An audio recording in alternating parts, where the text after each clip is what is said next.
Give the sense of the season with Pura's Black Friday sale. Enjoy up to 30% off site-wide on curated gift sets, diffusers for home and car, and premium long-lasting single scents. Shop now at Pura.com for a limited time only. Hey friends, it's Nikayla from the podcast Side Hustle Pro. I'm always looking for ways to entertain my kids without screens, and the Yoto Mini has been a total lifesaver. My kids started using it right away and haven't stopped since. Hours of stories, music, podcasts, and more at no screens or ads. Now through December 1st, Yoto is having its biggest sale of the year. Check out yotoplay.com. Hey, Ryan Reynolds here. Wishing you a very happy half-off holiday because right now Mint Mobile is offering you the gift of 50% off unlimited. To be clear, that's half price, not half the service. And Mint is still premium unlimited wireless for a great price. So that means a half day, yeah? Give it a try at mintmobile.com/switch. Upfront payment of $45 for 3-month plan, equivalent to $15 per month required. New customer offer for first 3 months only. Speed slow after 35 gigabytes if network's busy. Taxes and fees extra. See mintmobile.com. Hey friends, it's Nikayla from the podcast Side Hustle Pro. I'm always looking for ways to entertain my kids without screens, and the Yoto Mini has been a total lifesaver. My kids started using it right away and haven't stopped since. Hours of stories, music, podcasts, and more at no screens or ads. Now through December 1st, Yoto is having its biggest sale of the year. Check out yotoplay.com. Hey, Ryan Reynolds here. Wishing you a very happy half-off holiday because right now Mint Mobile is offering you the gift of 50% off unlimited. To be clear, that's half price, not half the service. And Mint is still premium unlimited wireless for a great price. So that means a half day, yeah? Give it a try at mintmobile.com/switch. Upfront payment of $45 for 3-month plan, equivalent to $15 per month required. New customer offer for first 3 months only. Speed slow after 35 gigabytes if network's busy. Taxes and fees extra. See mintmobile.com.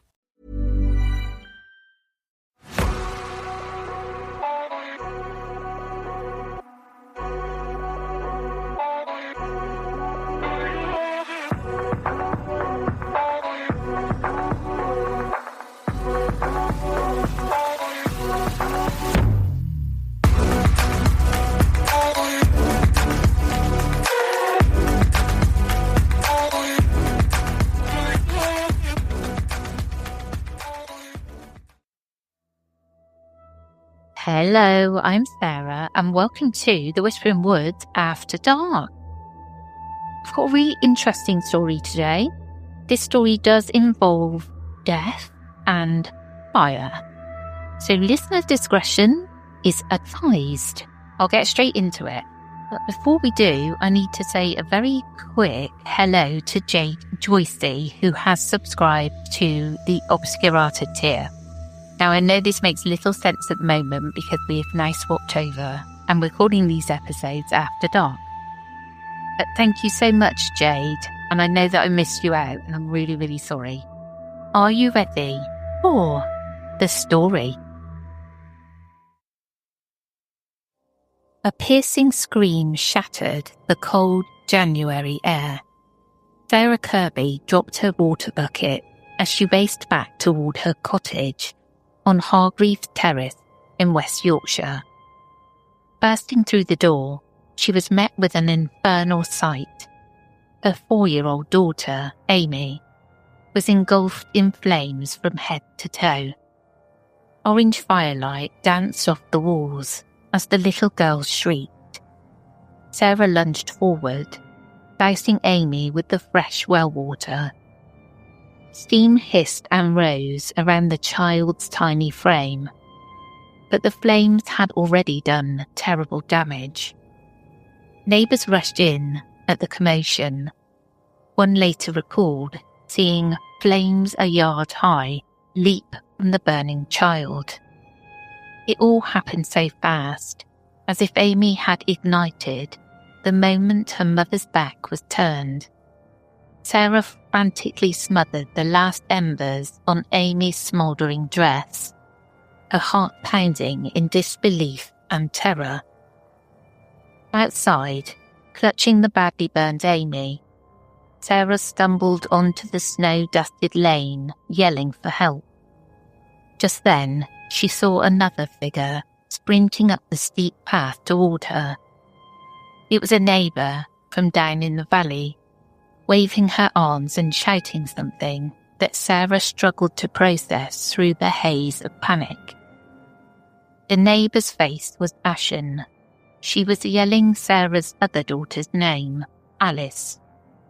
There had been a horrible accident. 5-year-old Alice Ann, Sarah's eldest, was also on fire. Sarah's mind reeled.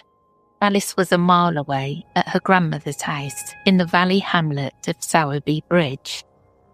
Yet the neighbour was insisting that at almost the exact same time Amy went up in flames, Alice Ann had spontaneously caught fire too. Sarah's knees nearly buckled. Moments ago, she had watched one daughter burn. Now she learned her other little girl had met the same fate at the same time, under a different roof a mile apart. The coincidence was nearly impossible to comprehend. Just minutes earlier, that morning of January the 5th, 1899, the Kirby family's routine had seemed ordinary. Sarah and her husband, John Henry Kirby, were living separately, estranged for a few months, so their children were split between two homes on opposite sides of the Calder Valley. 4-year-old Amy stayed with Sarah in a hilltop row house on Hargreaves Terrace, while 5-year-old Alice Ann lived with her father John and grandmother Sarah Kirby at 45 Wakefield Road in the valley below. The stone houses were within sight of each other across a steep ravine, connected by a zigzagging road called Fall Lane. On that bitter winter morning, both households had a fire lit in the hearth to ward off the chill, a commonplace necessity in 1890s Yorkshire, but one fraught with danger. Victorian homes often warm themselves with open flames, and children's clothing could ignite in an instant. Tragically, such accidents were not uncommon in those days. Newspapers frequently recounted children fatally burned by hearth fires, though never two siblings on the same day. Around 11 a.m, a chain of mundane events set the stage for disaster. In the cottage up on the ridge, Sarah had left Amy playing near the hearth with her two baby siblings, aged just 3 and 18 months, while she hurried out to fetch a pail of water from the community well. She was gone only 2 minutes, but that was enough. Upon returning, Sarah was greeted by the nightmare of Amy ablaze. There were no spilled lamps, no overturned candles, no sign of what sparked the fire. In fact, little Amy was known to be afraid of fire. Her father later testified that she would even scold her younger siblings if they got too near the fireplace. How then had Amy's clothes erupted into flame so suddenly? Sarah had no time to wonder. She acted on the instinct to save her child. Down in the valley at number 45 Wakefield Road, Alice Ann's morning had been quiet until then. The 5-year-old wasn't feeling well and had been allowed to sleep in. Her grandmother, Susan, tended the household, believing Alice would stay asleep until noon. Susan stepped out around 10:30 a.m. to visit her adult daughter, who lived a few doors away, leaving Alice alone in bed for a short while. A neighbour across the street, Miss Phoebe Ramsden, later recalled noticing an unusual kind of light flickering in the Kirby house sometime between 10:30 and 11 o'clock. Curiosity turned to horror as Mrs. Ramsden peered through the window. The glow danced erratically from room to room, then resolved into a terrible sight. Little Alice appeared, stumbling toward the door, her small hands visible through sheets of flame inside the house. The child's nightdress had caught fire, and she was completely alight, panicking and unable to see through the flames. Neighbours shouted and sprang into action. Several men and women rushed into the smoke-filled house, wrapping Alice in a rug and a heavy mat torn from the floor to smother the fire. They carried the badly burned girl out into the cold air as she gasped for breath, her nightdress charred away to nothing but a few scraps and the garters at her knees. Amid the commotion, one witness heard Alice Ann whimper, "Let me drink a right lot," a pitiable plea for water from the scorched child. Neighbours ran for help. One of them bolted up the steep 4-lane to alert the family on the hill. Even as Sarah was already running down that same lane to find aid for Amy. It was on this winding road that Sarah and the messenger met in the middle. Around 11:30 a.m, each bringing word of the other little girl's fiery calamity. The community mobilised quickly. A horse-drawn ambulance was summoned, and soon both sisters, still alive but gravely injured, were en route to the Royal Halifax Infirmary. The girls had suffered terrible burns over most of their bodies. Doctors did all they could, but the injuries were simply too severe for Victorian medicine to remedy. Little Alice Ann succumbed to her burns by 3 that afternoon, and Amy followed her sister to the grave before midnight that same day. The official cause of death for both was recorded bluntly as shock from burns by her clothes accidentally getting on fire. In the span of a single dark day, 2 young lives were extinguished in flame, and a family was left in bewildered grief.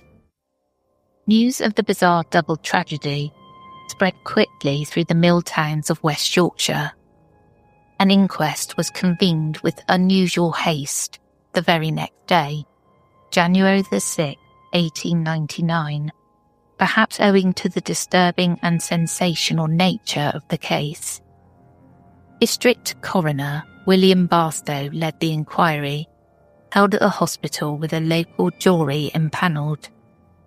As he opened the proceedings, even the seasoned coroner remarked on the uncanny situation. "These burning cases are sadly too frequent," Mr. Barstow noted sympathetically. "They generally come one at once, but to have 2 together in a family is both remarkable and distressing." The Kirby sisters' father, John Henry, was the first to provide testimony. Grief-stricken and in shock, John had little light to shed on how either fire started. He'd been away at work that morning at the Halifax gasworks, but his testimony did include one telling detail about the girls' personalities. When asked if his daughters were known to play with fire, John explained that it was very rare. In fact, cautious little Amy has whipped the younger children when they have gone too near. The implication was clear. Amy was the least likely of his children to fall with flames. This only deepened the riddle of how the child had ended up immolated. Next, the inquest heard from Sarah Kirby, the girl's mother. Sarah recounted how she had left Amy for only a brief moment to fetch water. Importantly, she clarified that Amy had not been completely alone in the house. The 2 younger siblings were with her in the room when the fire broke out. Both toddlers, barely 3 years and 18 months old, fortunately managed to scramble behind a chair and survived unhurt while their sister burned. Sarah testified that Amy always kept her distance from the hearth and had never caused trouble with matches or fire. Nothing in the cottage seemed amiss on Sarah's return, except the inexplicable blaze consuming her child. There were no burned matches, charred paper, or spilled oil anywhere that might explain the ignition. The room itself was undamaged, aside from the area around Amy. A fire had begun and been confined entirely to the child's clothing, as if the flames had clung only to her. This detail would later fuel whispers of a fire that started from within. Attention turned to the parallel incident at grandmother's house. Susan Kirby, still shaken with guilt, admitted she had left little Alice unsupervised for perhaps half an hour, a lapse she'd never imagined could end in tragedy. Susan confirmed something that gave a possible clue. Unlike Amy, Alice Ann had a mischievous fascination with fire. The grandmother sighed that Alice would stir the fire up and throw paper in to make it blaze when no one was watching. The child had even been scolded and spanked for this habit in the past. That morning, Alice had been left in bed sick, but perhaps she awoke, found herself alone, and couldn't resist approaching the fireplace. Did she poke at the coals or play with a brush near the flame as she'd done before? It seemed a plausible scenario, yet Susan swore she had left no matches within reach, and neighbours testified they found no obvious fire-starting materials near Alice after the accident. Not that such evidence would necessarily remain. Tellingly, the rug that might have contained dropped matches or paper had been yanked up and wrapped around Alice's body during the rescue efforts. In the chaos of saving the child, any item that sparked the blaze could have been moved or destroyed. One of the most compelling witnesses was Miss Phoebe Ramsden, the neighbour who had first spotted the fire through the window. She described how an uncanny light drew her attention to the Kirby house around 10:45 that morning. It glowed and shifted in an odd way. At first, Phoebe thought Mrs. Kirby, the grandmother, was burning something in the fireplace, creating a strange flame. Then the light moved away from the hearth, deeper into the room. Hearing intently, she suddenly realised the awful truth. The light was Alice Ann herself on fire. Then I saw the child's hand through the flames, Mrs. Ramsden said, voice trembling. Her nightdress was on fire. The child had been trying to get to the door. The jury sat in stunned silence at the image of the little girl, ablaze and stumbling blindly for the exit. Phoebe detailed how she and other neighbours ran to help, smothering the flames with rugs and carrying Alice outside coughing and gasping for air. When pressed by the coroner, Miss Ramsden confirmed she saw no sign of how the fire began. No scorched paper, no lamp overturned, no stray embers outside the grate. Of course, the child might have sat close to the fire, or she may have been playing with the fire. That we can't tell, she admitted honestly. The only tangible evidence was how completely the fire had ravaged Alice's clothing. The nightdress was completely burned off. Oh yes, Phoebe shuddered.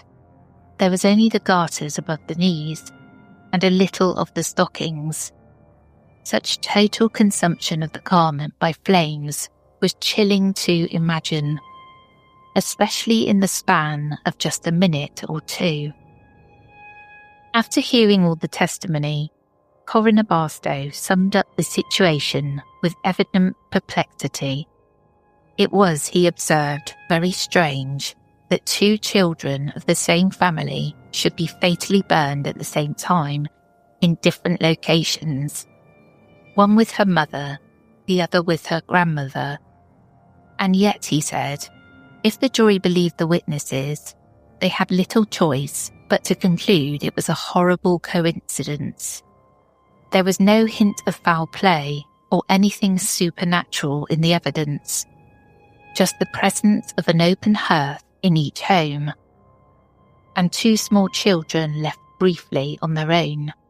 The coroner gently chastised the practice of leaving young children unattended even for a short while, noting that tragedies like these were sadly too common in homes with open fires. The jurors struggled with the enormity of the coincidence. We have no evidence to show how the fire occurred in either case, one juryman commented, almost in disbelief. Another juror muttered that surely the girls must have been playing with the fire to end up like this. Yet no one truly saw either child do so. In the end, the jury delivered a straightforward, if unsatisfying verdict: accidental death for both Alice Ann and Amy. Officially, they became two more tragic cases of children fatally burned by household fires. Their files marked close as mere mishap. Unofficially, people whispered there had to be more to the story. The Kirby family, numb with grief, moved through the next step as if in a nightmare.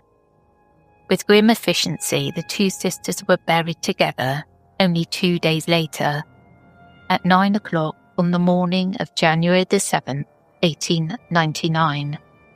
Their small coffins were laid into the frozen ground at Sowerby Bridge Cemetery, on a hillside not far from where they died.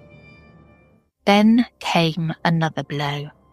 Sarah and John's wish was to inter Alice and Amy in the Kirby's family's purchased burial plot, a space consecrated by the church.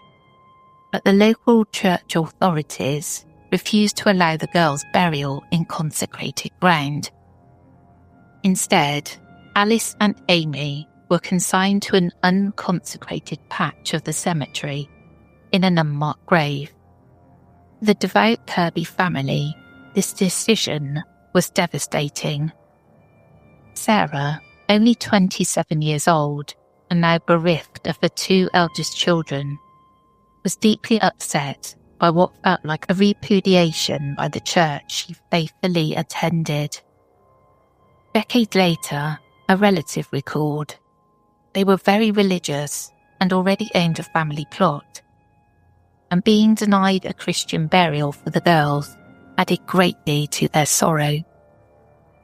Some locals speculated as to why the church might shun the burned sisters. The timing and inexplicability of the deaths made people uneasy. A superstitious murmur arose. Had the girls been touched by something unholy? The fact that they were laid in unconsecrated earth, usually reserved for those outside the Church of England, fed wild talk that perhaps the vicar feared the deaths were linked to the devil, witchcraft, or some curse, as if two little girls catching fire could only be explained as flames from hell. In truth, unconsecrated ground was simply where non-Anglicans or unbaptized folks were interred, and it turned out the Kirby family plot was in that section because they weren't Church of England members. There was no official church ruling of evil in the girls' deaths. But once the seed of that idea was planted, it spread quickly in the community's imagination. In the days following the tragedy, curious crowds began gathering in Norland and Sowerby Bridge. According to family law, people from far and wide came trudging up Ball Lane to stare at the two houses where the fires had occurred. The coincidence was all anyone could talk about. Neighbours exchanged theories, and newspapers carried short reports that tried to make sense of the story. The local Halifax Courier ran a sober headline: "Sisters fatally burnt at Sowerby Bridge. Singular coincidence." The article duly recounted the basic facts: 2 sisters, same morning, separate fires, and noted that while fatal burn accidents were sadly frequent in that era, the simultaneous nature of this double tragedy was astonishing. Other regional papers picked up on the tale, and soon the Kirby sisters' fate was the stuff of Victorian headlines. For the most part, the 1899 news coverage treated it as a freak coincidence, a tragic fluke of fate rather than a supernatural mystery. But that seed of doubt, that gnawing question of how could this possibly happen, persisted in the public consciousness long after the charred floors were scrubbed and the funerals concluded. As years turned to decades, the memory of Alice and Amy Kirby might have faded into local lore, a sad cautionary tale of children and fire, if not for the occasional resurrection of their story. Family members certainly never forgot. Sarah Kirby went on to have more children in later years, but she often spoke of Alice Ann and Amy with sorrow, wondering aloud what really happened that fateful day. "We never got to the bottom of what happened," Sarah admitted in her old age, still haunted by the mystery. The uncanny double death of the Kirby sisters remained an open wound, an unanswered question passed down through generations. Then, in the spring of 1985, 86 years later, the Kirby case leapt back into the spotlight. A reporter for the local paper, now the Halifax Evening Courier, stumbled upon the old story and evidently sensed its lurid appeal. On April the 13th, 1985, the Courier published a sensationalised retrospective article under the headline, "Fire from Heaven," or were they flames from hell that turned 2 sisters into human torches? The write-up dramatically revisited the 1899 events, openly questioned whether something supernatural had been at work. It recounted the tale with spooky embellishments, even suggesting the girls might have fallen victim to spontaneous human combustion, SHC. The mysterious phenomenon of a person bursting into flames for no known external reason. This late-century retelling amped up the eerie elements and seemed to imply that the Kirby sisters' death was not a mere accident at all, but possibly fire from heaven or flames from hell. The article leaned heavily on the unexplained aspects. No source of ignition found, flames supposedly seen rising from the girls' bodies, a simultaneous timing. One detail in the 1985 piece claimed that flames were seen shooting from Amy's head, a dramatic image that had never actually been reported in 1899. The original witness had simply said flames were coming from her, not specifically from her head. By tweaking quotes and omitting mundane details, the Courier's story cast the Kirby case firmly as a paranormal mystery and left readers to imagine diabolical, otherworldly forces at play.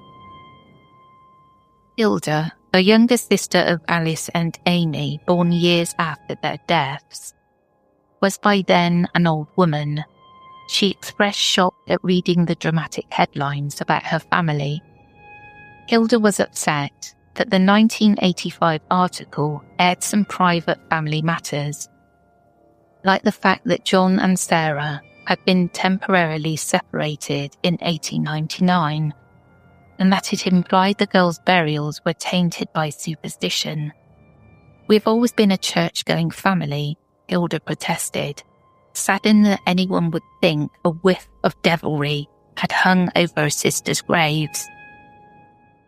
In the wake of renewed interest, theories abounded, each more startling than the last. The most provocative idea was that the girls fell victim to spontaneous human combustion, a phenomenon in which a person is said to catch fire due to mysterious internal causes. SHC has been a topic of fascination for centuries. It's a label applied to cases where victims are found burned to ash with no obvious external ignition source. True SHC cases are characterized by intensely high burn temperatures and inexplicably limited fire damage to the surroundings. Often the body is destroyed, while nearby objects remain unscathed. Classic accounts of SHC, however, usually involve elderly or infirm individuals who are alone, sometimes near an open flame like a candle or pipe. And many have been heavy drinkers, leading earlier generations to dub SHC the drunkard's burning. The Kirby sisters' case does not fit the typical SHC profile at all. These were children, not incapacitated adults, and their bodies were not reduced to ash. They were alive when rescued. Their burns were severe, but not fatal. Yet the sheer oddness of two separate fires at the same moment opened the door for SH believers to claim the event as evidence of something truly supernatural. Some went so far as to suggest that demonic forces or a curse might have been responsible. After all, the 1985 tabloid headline explicitly asked if the flames came from hell, reflecting a long-held fake belief that spontaneous fires could be the work of the devil. British writer Michael Harrison, in a 1982 book on unexplained fires, even theorised that poltergeists could ignite humans from the inside out. To those inclined to see the hand of the paranormal, it was easy to imagine the Kirby sisters as targets of some malefic entity or divine wrath. Two innocent girls sacrificed in flames as an ominous sign or punishment. Hi, this is Kim and Penn Holderness from Laugh Lines, and today we want to talk to you about Boost Mobile. Yeah, you know, the holidays are full of joy, aren't they? But let's be honest, a little chaos too. Between family gatherings, travel, and all the shopping, it's easy to forget yourself in the mix. Boost Mobile helps make things simple with a $25 unlimited plan, giving you unlimited talk, text, and data for just $25 a month. No trade-ins, no contracts, no stress. Just straightforward savings that keep your wallet feeling very merry and bright. Yeah, because the holidays are about connecting with the people you love, and Boost Mobile makes that part pretty easy. Visit boostmobile.com to start saving. After 30 gigabytes, customers may experience lower speeds. Customers will pay $25 per month as long as they remain active on the Boost Unlimited plan. Hey folks, it's Mark Maron from WTF, and today I want to talk to you about Boost Mobile. So you're thinking about upgrading to the amazing new iPhone 17 Pro, the most powerful phone yet, with 8 times optical zoom. But are you also thinking about the hassle of getting the phone at the store and transferring all your data? Well, good news. When you order a new phone online with Boost Mobile, they'll send an expert to your home or work to deliver your brand new iPhone 17 Pro and get you all set up on Boost Mobile within minutes. Visit boostmobile.com to get started. Delivery available for select devices purchased at boostmobile.com. Terms apply. I was outraged, I tell you. when I read that bit about them not being allowed to be buried in consecrated ground, I was like, these are children. I really hate that. There's one in particular that really sticks with me, and it's Kitty J's grave on Dartmoor. And because she was pregnant out of wedlock, I have done this story before, that she was buried at the crossroads, I think it was. And it's just like, really? Really? And I know we can look back, it's years ago. But really? And don't get me wrong, I'm all for faith beliefs and superstition, but don't turn them against women or girls, please. I'd love to hear what you guys think of this story. Do you think human combustion? Fire from hell? I don't know. It's just, it really is a strange coincidence, and those poor parents. Poor parents. I was actually scolded as a child in the hospital for a couple of weeks. And that was water that spilled over me after my mum was doing something and the jug exploded. Must have been like thermal, whatchamacallit it. Yes, I can't remember. I've got the scar, but I can't remember because I was only about 2. I like to think that I don't get burnt now. I do all the time when I'm cooking dinner. I always go for it without gloves on, you know, getting those roast potatoes out. I'm always burning my hands. But I like to think that I can take more burn pain than others now after my experience of scolding. I'm still trying to find my supernatural powers, guys. Well, that's the end of this episode. I hope you enjoyed, and I hope it made you question what went on. We'll catch you again tomorrow. Take care, everyone.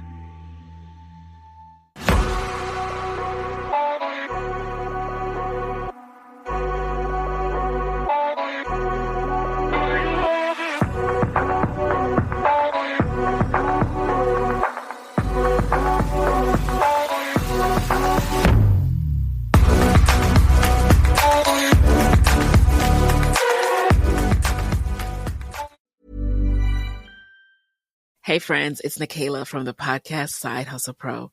I'm always looking for ways to entertain my kids without screens, and the Yoto Mini has been a total lifesaver. My kids started using it right away and haven't stopped since. Hours of stories, music, podcasts, and more at no screens or ads. Now through December 1st, Yoto is having its biggest sale of the year. Check out yotoplay.com. 'Tis the season to unwrap new memories. Make holiday gifting beautiful, thoughtful, and effortless with Pura's Black Friday sale. Shop up to 30% off site-wide, including curated gift sets for everyone on your list, sleek and modern diffusers for home and car, and premium long-lasting single scents that make the perfect stocking stuffers. Shop the sale at Pura.com for a limited time only.